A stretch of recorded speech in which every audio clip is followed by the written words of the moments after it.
Sequels, cathedrals and seagulls. That's a fruit bat. Hello, I'm Matthew and welcome to the Board Game News.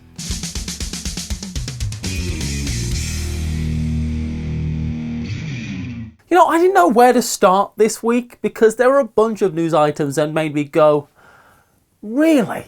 But because I like cute animals, up first is Atiwa, the latest big box Uwe Rosenberg and Lookout Spiel title. And this takes place further afield than their usual farming simulators, which all take place in, well, fields. The Atiwa Range is a region of southeastern Ghana of steep-sided hills with large flat summits, and a portion of the range comprises of an evergreen forest reserve, home to many endangered species. But logging, hunting, as well as mining all put the reserve at risk. Meanwhile, long story, in the nearby town of Kibi, the mayor is causing a bit of a stir of his own by giving shelter to a large number of fruit bats in his garden. But putting 2 and 2 together means that now you will be just like what actually happened as the mayor of Kibi using the bats to reforest the exploited lands. Turns out bats are great, and in this game you'll be developing a small community near the Atiwa Range, creating housing for new families, sharing your newly gained knowledge, acquiring land, managing your animals and resources, all with the aim of helping the community prosper. This whole theme, which I for one think is pretty unique, just speaks to me. The fact that there's a bat meeple certainly, you know, isn't a driving force. I'm sure I don't know what you're taught. Look at his face! Look at that face!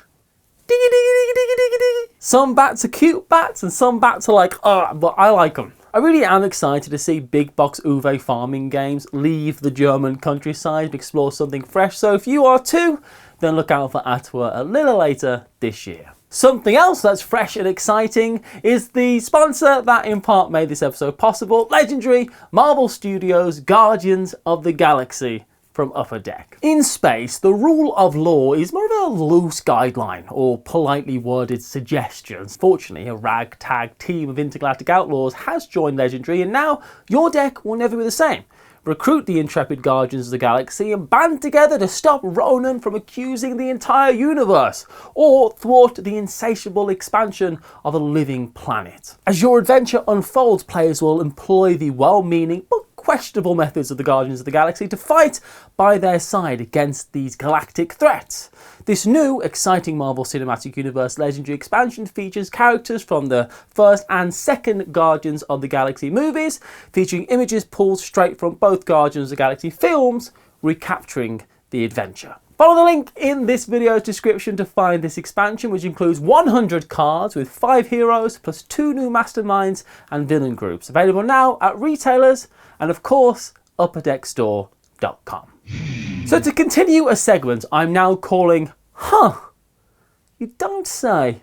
We have a bunch of announcements. Splendor Duel being the first, the new standalone sequel to the mega hit that is Splendor. In the dual version of this engine building game, 2 players will be doing all of the trading, upgrading and racing of the original game, but this one promises to be, according to the publisher Space Cowboys, more complex, dynamic, interactive, rich, tense and mean. That is all we know so far, but colour me intrigued. Though this is super new news, this is the current and I'm hoping final image on the Board Game Geek page. Then there was the surprise announcement by Capstone and Cosmos Games of Terra Nova, a simplified version of Terra Mystica coming in October. Terra Nova is just that, a more streamlined and accessible version of Terra Mystica, and players will be able to choose from 10 different factions, all of which are dynamically unique, with the aim of reaching different objectives each round. All of this could be directed straight at gamers like me.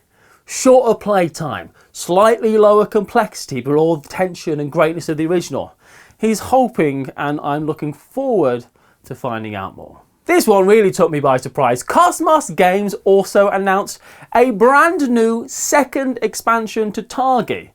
Just like that, out of the blue, another expansion to one of my all-time favourite games. There's not too much known, but the Targi Big Bonus Box. Top tier name. will include new action cards, new border cards, new wooden pieces, and a solo mode. I will own this. And the last bit of what the blazes news, which I'm now thinking isn't a top tier name, is all about Tsuro, which is coming out with a luxury edition. Tsuro started out as a squiggle on a piece of paper in 1979, which turned into the game Squiggle. Then it evolved and evolved again into what I have to assume is its final evolution, because this thing's going to go up against Charizard.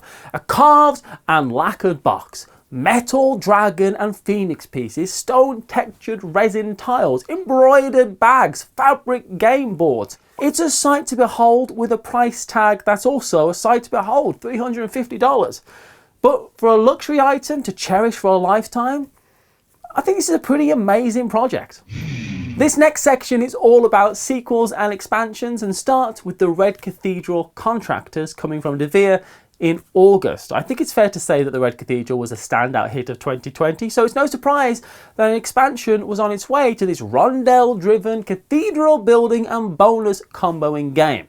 In Contractors, you are able to not only gain the help of specialists, but also use the powers granted to you by the cities that you visit on the new board, sending contractors to the far reaches of Russia. The expansion comes in a box that contains almost as much content as the original game, including 10 new guilds that can be combined with those from the base game, 6 additional blueprint cards, a whole new board containing a map of Russia to traverse, a new black die that can be used alongside the 5 existing dice, which get you new diamond resources that can be used as wild cards, and a totally new way to score a lot of points. I got a sneak peek and got to see this firsthand at the UK Games Expo. I can't wait. I love the base game, and this is a no-brainer to me. Then there's the Joan of Arc Draw and Write coming from DLP Games, which is a draw and write game, which is a pun, which makes me happy because you're drawing chits from a bag and then writing on your player sheet in much the same way as you draw from the bag to select actions in the game it re-implements early on. So 1 to 5 players will be grabbing followers to help them travel around France, collecting goods, building structures, setting up trading posts and earning money for charity. I'm hoping that the Joan of Arc angle is also built upon, because that whole concept seems excellent to me and what really first drew me to wanting to talk about this at all. But I am very looking forward to getting to try this out later this year when it's released. Next, Horrible Guild's Kennerspiel nominee, The King's Dilemma, is getting a sequel, with The Queen's Dilemma coming to Kickstarter soon. If this page on Kickstarter that says coming soon is to be believed, which, why would they lie, I guess. The Queen's Dilemma is another interactive narrative legacy game that uses the same dilemma card system to bring players into another adventure set in the Kingdom of Ankist. Much of the gameplay of the Queen's Dilemma will be focused on a big map of the kingdom as players take control of different regions and manage them. There will be resources to gather, trade, exchange, constructing buildings and personal improvements to be made, all while you vote on the difficult decisions the game will throw at you, with the outcomes that will affect the legacy of the game. The original King's Dilemma was a blast, so I'm really interested to see how this one unfolds. And we now have those extra details that I promised for Great Western Trail Argentina from Eggert Spiel and Alexander Pfister and due at Essen this year. In Great Western Trail Argentina, you own a vast estancia in Argentina at the end of the 19th century, and you will need to travel the plains of the Pampas with your cattle to deliver them to the main train station in Buenos Aires. So far though, that just sounds like the original game, just with different place names. But your player board will now have a new type of worker with the farmers, as well as what are being described as different paths awaiting on the game board to confront you with more choices, including befriending the aforementioned farmers to get grain to use to load onto the boats in the city tiles. Okay, that bit does sound different and exciting. There's really a lot to be excited about, I think, if you're a fan of this series of games, and seeing such a beloved game get a sequel is always something I'm interested in. And then there's Great Western Trail New Zealand to be looking forward to at some point in the future as well. And finally, Nightfall was announced by Red Raven Games. In Thornmar Abbey, an ancient order of holy knights watches over a sealed portal to the underworld. Of course. And the knights are there to protect the elders, who are ancient sages who sustain the seal, of course. But after decades of peace, of course, the seal has weakened and then demons are emerging from the rift. Of course.